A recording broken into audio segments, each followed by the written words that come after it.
to Honorable Jean-Claude Chilimbai Musawu, a First Deputy Speaker of the National Assembly of the Democratic Republic of the Congo, and he will speak in French. So if you have your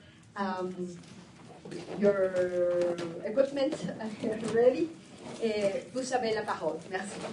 Merci beaucoup, Excellence, Madame la Présidente de la Groupe international, Madame la Secrétaire. Merci à vous tous, à vos titres et qualités. Je suis merveilleux de prendre la parole à cette instance, cet échange très important sur la Cour pénale internationale et plus précisément sur l'universalité du système de statut de Rome. Je note en passant que je viens de la République démocratique du Congo. Nous sommes ce pays qui a permis, et ça devrait rester marqué dans l'histoire, la CPI d'entrer en vigueur parce que notre ratification a été exactement la 60e qui a permis que les statuts de Rome entrent en vigueur.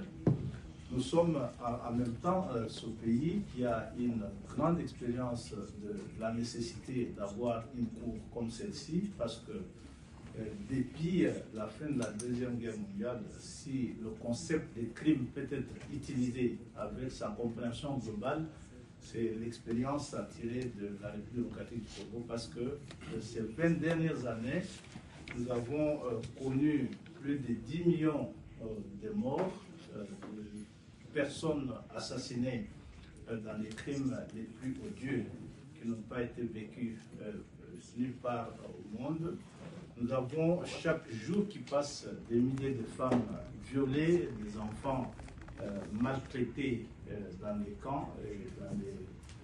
Pas plus qu'il y a un mois, vous avez appris que des bombes ont été jetées sur le camp des réfugiés à Mugunga, dans la région de Goma, par des troupes rwandaises. Tout cela a justifié le grand activisme de l'Assemblée nationale du Parlement congolais dans cet engagement ferme pour la construction d'une justice pénale internationale très solide comme celle de la Cour pénale internationale. Et nous avons aussi marqué avec efficacité la collaboration avec la Cour parce que vous allez vous souvenir que nous sommes ce premier pays qui a efficacement collaboré pour pouvoir déférer de criminels à la Cour sans que ça ne soit par le mécanisme de l'article 16 des statuts de Rome qui oblige que ce devoir passe par une résolution du Conseil de sécurité des Nations Unies. Et donc en matière de coopération avec la Cour, nous pouvons être une expérience à partager.